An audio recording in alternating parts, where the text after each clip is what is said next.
in March, all of March, we've been talking about cultivating authenticity. So the first week we explored being yourself because everyone else is taken.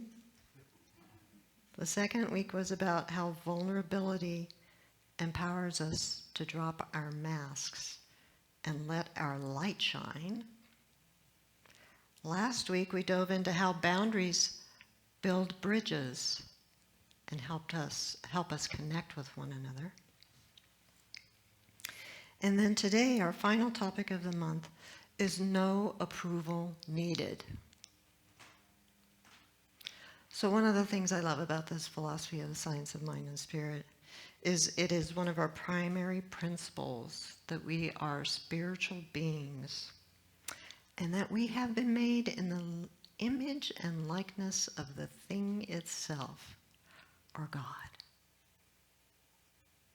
So if we believe that Spirit made us from itself, then it necessarily follows that because we believe that God is good, we must inherently be good ourselves. So I love that song, Marilyn. We believe that all of reality is the life of God, and because we are one with this reality, our life is also the life of God. Every day I wake up and I go, oh, I'm so thankful to live this day in the life of God again. I don't take it for granted. And because this day is the life of God, it is whole, complete, and perfect. Because I came from that one infinite source, I am whole, complete, and perfect, and so are you. There's nothing lacking. There was never anything lacking the moment we arrived and the moment we got here up until this moment. There's nothing lacking within us. So what happened to us that caused us to forget the truth of who we are? Well, one day, we each arrived on Mother Earth. A baby born into the world, coming from spirit, whole, perfect, and complete. Made in the likeness and image of God. And then we began learning. We learned from putting things in our mouth what things tasted like. We learned things not to do, like don't touch a hot stove, right? We learned to mimic our caregivers. We learned to do many things. Some things we did we were punished by. Some things we did we were praised by. But one thing's for sure, our conditioning came from parents, teachers, religious organizations, schools, etc. We learned who to be from all these areas of our life. And consequently, some of us were so busy trying to be who we thought we were supposed to be that by the time we reached adulthood, a lot of us had no clue who we really were.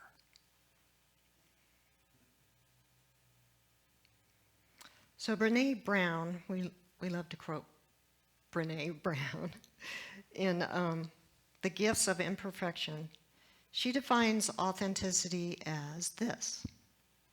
Authenticity is the daily practice of letting go of who we think we're supposed to be and embracing who we are. And cultivating authenticity is about becoming who we are, who we already are. It involves us releasing those ideas, those thoughts, those actions that act as barriers or blockades to who we truly are. And so some of those things that act as barriers and blockades, I think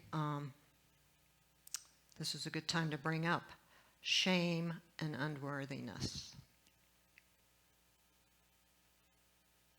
Shame is a universal human experience, and it comes from the idea that we are not enough. It is a fear of being unlovable that convinces us that if we work harder, change things about our lives, do something different, hide things about ourselves, that eventually people will accept us and we will be deserving of love. These are areas where we seek approval from others. So by learning what causes us to feel shame, we can begin to recognize it, to heal it, and then to go through the process of that healing, we can get to the other side and experience the joy of feeling our own worthiness. Shame can be a guidepost, pointing us in the direction of those areas that we need to heal within ourselves. They could be those things that we buried that we don't want to look at. Like, I don't want to see that that is in me, so I'm going to project it onto you. Reminds me of whenever one finger's pointing, three are pointing back at us, right? So those areas we've buried about ourselves, we really need to allow them to be felt, seen, and loved, because there's something about those parts of ourselves that got us to where we are in that moment. And so there's a gift. And as we're going on our journey of self-discovery, at some point we may come to the realization that those things no longer serve our highest good, and we can just bless them and let them go. Another quote from Brené Brown is this: shame needs three things to grow out of control in our lives: secrecy, silence, and judgment. We need to share our experience. Shame loses power when it is spoken. So how do we heal the feelings of shame and unworthiness? Are there any 12-step people here? Okay, you'll get this. Those of you that want an explanation can talk to me afterwards. But so the way we heal feelings of shame and unworthiness in our 12-step communities is this: we make a searching and fearless moral inventory of ourselves, and then disclose to another human being the exact nature of our wrongs. I can remember how scary that was to do it for the first time. And yet, when I finally did it, how freeing it felt.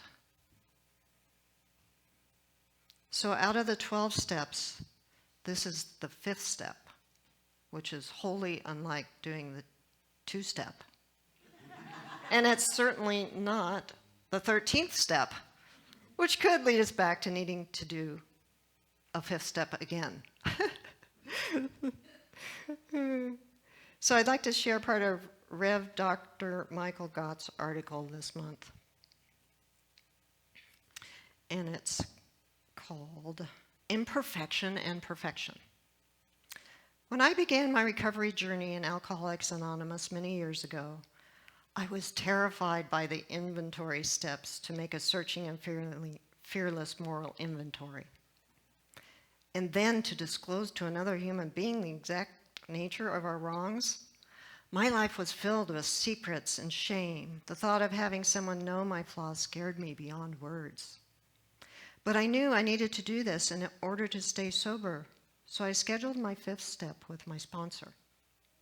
As I began telling her my worst moments and the harmful decisions and actions I had taken, my throat was tight and my face flushed. And then a miracle happened. She said, "Me too, Michael. I did things just like that." I had such admiration and respect for her. Knowing that she too had painful things in her past didn't cause me to lose respect. Actually, my respect for her grew. And more importantly, I began to see the hope that I too could recover, and that I could integrate the painful moments and release the toxic shame that had kept me locked in the addictive spiral.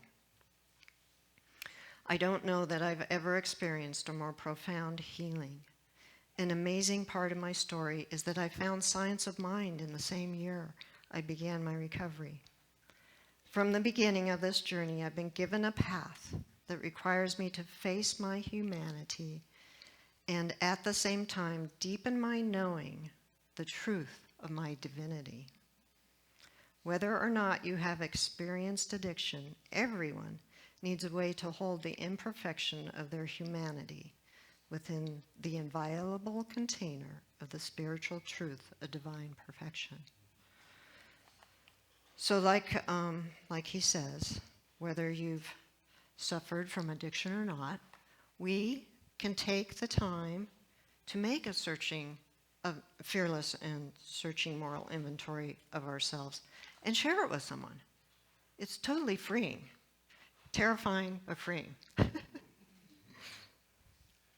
So here's some questions I invite you to think about. Are there parts of yourself, your personality, your intelligence, your body, your way of being you wish could change?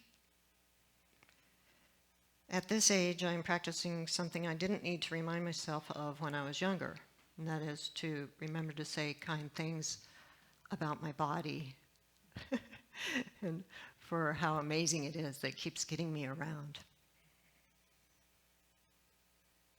What would it feel like if you could be fully who you are in your own skin and own this your entire life and still feel accepted by others? Ernest Holmes shared, we should stop condemning ourselves. It is the worst condemnation there is. And when we stop condemning ourselves, the condemnation of others will not reach us. As a reminder, all of us are worthy of love, compassion, belonging, and connection. Worthiness is not based on what you do. It is about what you know about yourself. So I want to start winding down, but I want to share this story from our founder, Ernest Holmes. It's called Finding Our Divinity. There is an ancient fable that says, when the gods decided to create humans and make them divine, they wished to hide divinity in some place that would be difficult to discover. And so they held a consultation in which one of the gods said, let us hide human divinity in the air. But another one said, no, someday people will perfect a flying machine and they'll find divinity there. And another god suggested that human divinity be hidden at the bottom of the sea. While another said, no, we have given humans such creativity and such imagination that someday they will invent a machine that will penetrate the depths of the oceans. And yet another one of the gods suggested hiding divinity in the ground, for surely no one would discover it there. But one of the gods said, no, humans will bore even through the earth and discover their divinity. After much discussion, they all agreed that the best place to hide human divinity, the best place where we would not look for it, would be deep within ourselves. They said, while we will always be looking outside ourselves, we will never think that the thing we are looking for we already have. And so they hid human divinity at the very center of our own being and left us alone to discover it. But always there was the urge within us, a feeling that there is something still undiscovered, something that could make everything right if we knew how to find it and use it. It was this divine thing within him that Jesus discovered, his intimate and individual relationship to the living Spirit. It was this that gave him the power he had. And all the miracles he performed and all the wonderful signs that followed his life were evidence enough that he had laid hold of a power that other people knew nothing about. And yet they already possessed this thing they were looking for in another. And don't you think this is what Jesus meant when he told his followers that it is neither in the mountain nor at Jerusalem, but within yourselves that you will discover the real kingdom, the actual spark of life, the pattern of your own divinity? And so I invite us to remember, to embrace those things we've been trying to run away from, those things that are hiding away within us. For truly, that is the way in for us to be able to start living out loud. As children of the divine, we are inherently worthy. Release what blocks you from accepting yourself with a capital S. Recovering a consciousness of wholeness. This is the key to healing ourselves, so that we may fully express the life that is ours to live as only we can live it. No approval needed. Namaste.